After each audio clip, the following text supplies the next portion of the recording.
अस्सलाम वालेकुम, कैसे हैं आप सब लोग। उम्मीद करता हूँ आप सब लोग खैरियत से होंगे। आज की वीडियो में आपको बताऊंगा कि इलस्ट्रेटर में 3D कीज किस तरह बनाई जाती हैं या 3D कीबोर्ड किस तरह बनाया जाता है।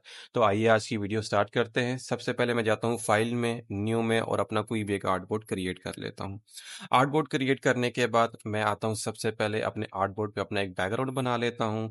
तो मैं अपने आर्टबोर्ड पे आके एक अपना रेक्टेंगल ड्रॉ कर लेता हूँ। रेक्टेंगल ड्रॉ करने के बाद लेट्स से उस पे मैं ये वाला कलर दे देता हूँ और इसका स्ट्रोक ऊपर लेके आके उसको स्ट्रोक ऑफ कर देता हूँ और लेयर्स पैनल्स में से आके इस अपने बैकग्राउंड वाली लेयर को मैं लॉक कर देता हूँ। अब मैं कीबोर्ड से कंट्रोल 0 प्रेस करता हूँ ताकि मैं अपने आर्टबोर्ड के फिट टू स्क्रीन आ जाऊँ। इसके बाद मैं यहाँ पे आता हूँ अपने रेक्टेंगल टूल पे और शिफ्ट की मदद से मैं एक स्क्वायर ड्रॉ कर लेता हूँ और इसके एजेस को कुछ राउंड कर लेता हूँ और स्वेचेस में से आके लेट्स से मैं इस पे ये कलर दे देता हूँ। अब इसकी मैं एक डुप्लीकेट निकालता हूँ। डुप्लीकेट निकालने के लिए मैं इसको सिलेक्ट करूंगा, कीबोर्ड से प्रेस करूंगा अल्ट और लेफ्ट क्लिक होल्ड करके मूव करूंगा और साथ ही शिफ्ट प्रेस कर लूंगा ताकि मेरे पास बिल्कुल स्ट्रेट कॉपी आए। अब इन दोनों के दरमियान मैं गैप को कंट्रोल कर लेता हूँ ताकि मेरा हर जो आगे दो और मैंने जो शेप्स बनानी है उन सब में गैप एक जैसा आ जाए। तो मैं इन दोनों को सिलेक्ट करूंगा, एक को की ऑब्जेक्ट बनाऊंगा और अपने अलाइन पैनल में आके लेट से इसको 20 पिक्सल्स का गैप दे देता हूँ यहाँ पे। अब इसके बाद इसकी एक और डुप्लीकेट मैं निकाल लेता हूँ शिफ्ट एंड अल्ट की मदद से यहाँ पे, और इसी तरह इसी की एक और डुप्लीकेट शिफ्ट एंड अल्ट की मदद से मैं इस तरफ में निकाल लेता हूँ। अब इन दोनों को सिलेक्ट करता हूँ, इसको की ऑब्जेक्ट बनाता हूँ और इसके दरमियान भी हॉरिजॉन्टली भी 20 पिक्सल्स का गैप रख लेता हूँ।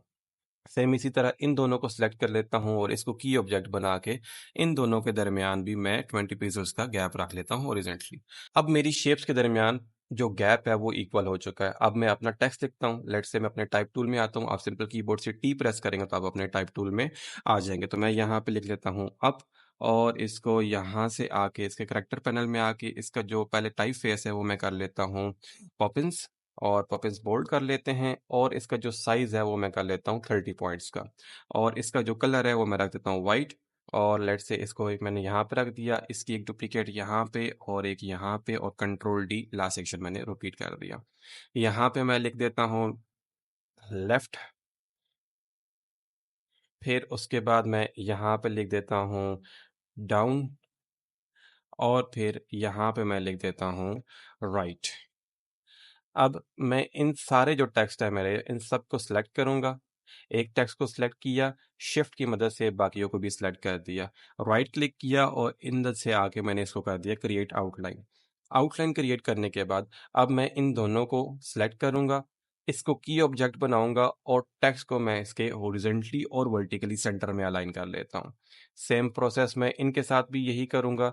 इन दोनों को सिलेक्ट करूंगा, अपनी जो शेप है इसको की ऑब्जेक्ट बना दूंगा, इसको हॉरिजॉन्टली और वर्टिकली मैं सेंटर अलाइन कर दूंगा। मैं इन दोनों के साथ भी इसी तरह करूंगा। दोनों को सिलेक्ट किया, अपनी शेप को की ऑब्जेक्ट बनाया और जो टेक्स्ट है उसको हॉरिजॉन्टली और वर्टिकली सेंटर अलाइन कर लिया। सेम इन दोनों को भी सिलेक्ट किया, अपनी जो शेप है उसको की ऑब्जेक्ट बनाया तो इसको हॉरिजॉन्टली और वर्टिकली सेंटर मैंने अलाइन कर लिया। अलाइनमेंट करने के बाद अब मैं इन सब को सिलेक्ट करूंगा और यहाँ से आके मैं इसको ग्रुप में कन्वर्ट कर दूंगा और शिफ्ट एंड अल्ट की मदद से मैं इसको कुछ रिसाइज कर लेता हूँ और अपने आर्ट बोर्ड के हॉरिजॉन्टली और वर्टिकली सेंटर में अलाइन कर लेता हूँ इन्हें। अब इसके बाद मैं आता हूँ यहाँ पे इफेक्ट में, 3D एंड मटेरियल में और एक्सट्रूड एंड बेवल में। सबसे पहले एक्सट्रूड की जो डेप्थ है लेट्स से इसको मैं कर देता हूँ 40। इसके बाद बेवल को ऑन कर लेता हूँ और यहाँ पे जो बेवल की शेप है वो मैं कर देता हूँ राउंड। लेट्स से यहाँ पे मैं इसकी विड्थ कर देता हूँ 10 और इसकी हाइट लेट्स से कर देते हैं 60। अब इसको मैं नीचे आता हूँ, यहाँ से आके जो इसका प्रीसेट है वो मैं कर देता हूँ आइसोमेट्रिक टॉप। फिर इसके बाद मैं यहाँ पे आता हूँ अपनी लाइटनिंग में।